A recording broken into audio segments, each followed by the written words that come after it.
Bismillahirrahmanirrahim. Assalamu alaikum, my dear students. This is me, Bilal Ahmad, and you were watching my YouTube channel All Pak Forces. Students, अगर आप PF airman की किसी भी trade की तैयारी कर रहे हो, चाहे वो एरो ट्रेड हो, चाहे वो स्पोर्ट्समैन हो या कोई भी और टेस्ट हो, और आप चाहते हो कि आप उस टेस्ट में कामयाबी हासिल करो, तो आज के एमसीक्यूज़ आप लोगों के लिए बहुत ज़्यादा ज़रूरी है।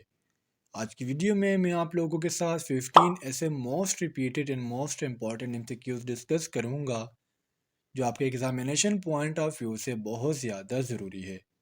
तो आप लोगों ने वीडियो के साथ एंड तक जुड़े रहना है और वीडियो को कहीं से भी स्किप नहीं करना। So without wasting any time, let's start the video.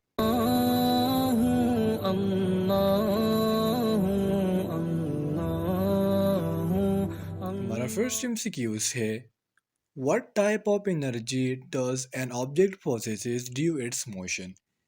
यानी हमारे पास एक बॉडी है, एक ऑब्जेक्ट है, जब वो मोशन में हो, वो हरकत में हो, तो इस टाइम उसमें कौन सी एनर्जी प्रेजेंट होती है।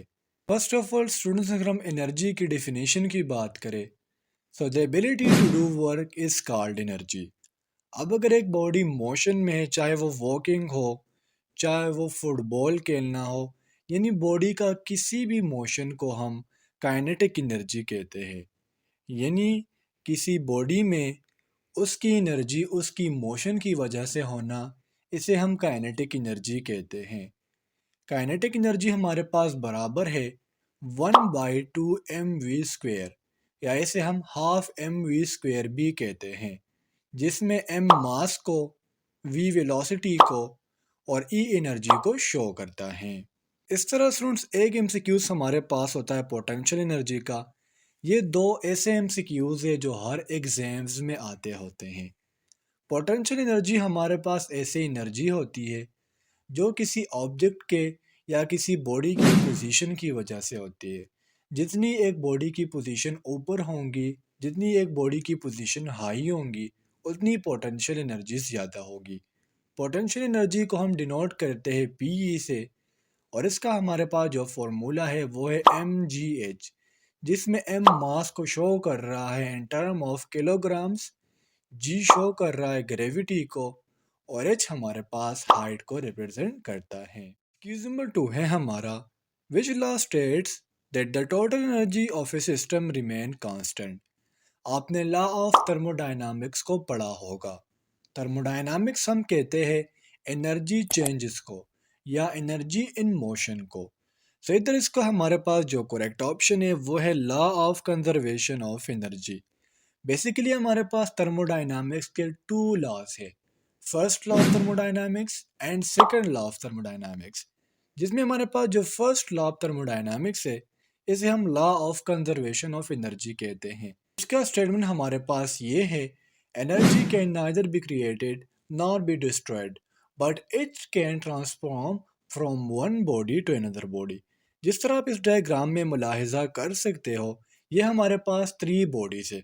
अब अगर आप ए पर फोर्स लगाओगे तो ये मूवमेंट में आएगा, जब इसके साथ टकराएगा तो इससे एनर्जी बी में ट्रांसफ़र हो जाएगी, फिर बी से सी में ट्रांसफ़र हो जाएगी, तो ये हमारे पास ट्रांसफॉर्मेशन ऑफ एनर्जी है। जबकि सेकंड लॉ ऑफ थर्मोडायनामिक्स ये कहती है कि हमारे पास हमारे पूरी दुनिया में, यूनिवर्स में कोई भी ऐसा मशीन नहीं है जो 100% एफिशिएंट हो। एक्सक्यूज नंबर 3 है हमारा, what happens to the speed of an object at the net force acting on it zero. Let's suppose कि हमारे पास एक गाड़ी आ रही है एक स्लोप में। इस टाइम पर इसका जो स्पीड है वो है 60। अब इस पर एक्सटर्नल फोर्स भी लग रहा है, फ्रैक्शन है जो इनके टायर और रोड के दरमियान फ्रैक्शन होता है। अब अगर इस बॉडी पर आपने जो एक्सटर्नल फोर्स है वो ज़ीरो कर दिया या फ्रैक्शन ज़ीरो कर दिया, तो लाजमी सी बात है कि इनका जो स्पीड होगा वो वहीं रहेगा। अब इस बॉडी का स्पीड 60 है, तो अब जब आप इस पर force acting on it is zero, so it speed will remain constant. Excuse number 4 है हमारा, what is the phenomenon where a wave change its direction as its passes through a medium. यानी स्टूडेंट्स, हमारे पास एक wave है जिसमें crust and trough present होते हैं। अब एक वेव जो है एक मीडियम में एंटर होता है तो वो अपने डायरेक्शन को चेंज करता है और इस फिनोमेना को हम नाम देते हैं रिफ्रैक्शन का। अब सुन ये क्वेश्चन आ जाता है कि सर इस वेव ने अपना डायरेक्शन क्यों चेंज किया। ये बेसिकली वेव स्पीड की वजह से। वेव की स्पीड कभी तेज़ होती है कभी स्लो होती है, जिसकी वजह से वेव अपना डायरेक्शन चेंज करता है। अब अगर हम लाइट की बात करें तो लाइट हमारे पास एक वेव है और इसके हमारे पास जो रिफ्रैक्शन है जो डायरेक्शन है वो डिपेंड करता है ऑन ऑप्टिकल डेंसिटीज, या इसे हम ऑप्टिकल इंडेक्स भी कहते हैं। एक्सक्यूज नंबर 5 है हमारा, what is the SI unit of electric charge. Electric charge का हमारे पास एसआई यूनिट क्या है। सो हमारा जो करेक्ट ऑप्शन है वो है ऑप्शन बी, मीन कॉलम। जबकि इलेक्ट्रिक चार्ज को हम फेराडे या एलिमेंट्री चार्ज भी कहते हैं। इलेक्ट्रिक चार्ज या तो हमारे पास पॉजिटिव होगा या नेगेटिव होगा। बाज़ औक़ात ये क्वेश्चन आ जाता है कि इलेक्ट्रिक चार्ज हमारे पास वेक्टर है या स्केलर, तो फिर आपने बताना है कि हमारे पास स्केलर है। और एक मोस्ट इम्पोर्टेंट क्वेश्चन ये है कि वन कॉलम हमारे पास कितने के बराबर होता है। सो वन कॉलम हमारे पास बराबर होता है 6.24 मल्टीप्लाई बाय 10⁻18 इलेक्ट्रॉन्स, और we can say protons. MCQs number 6 है हमारा, which of the following statements is true about magnetic poles. Magnet के हमारे पास टू पोल्स होते हैं, north pole and south pole.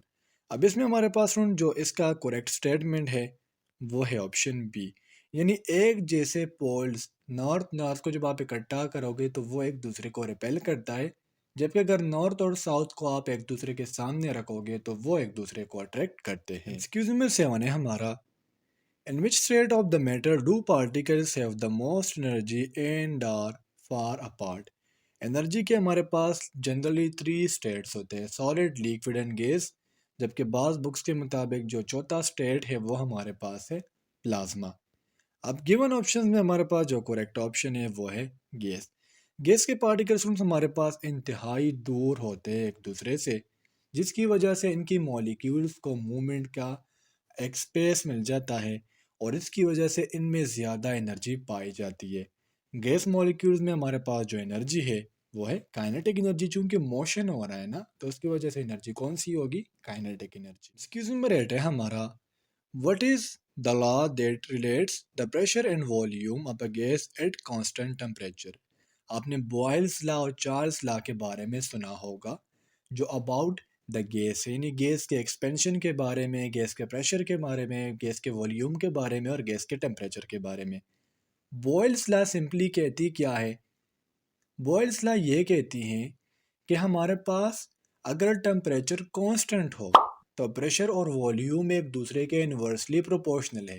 Inversely proportion से मुराद ये है, अगर आप प्रेशर को ज़्यादा करोगे तो वॉल्यूम कम होगा, अगर आप वॉल्यूम को ज़्यादा करोगे तो प्रेशर कम होगा।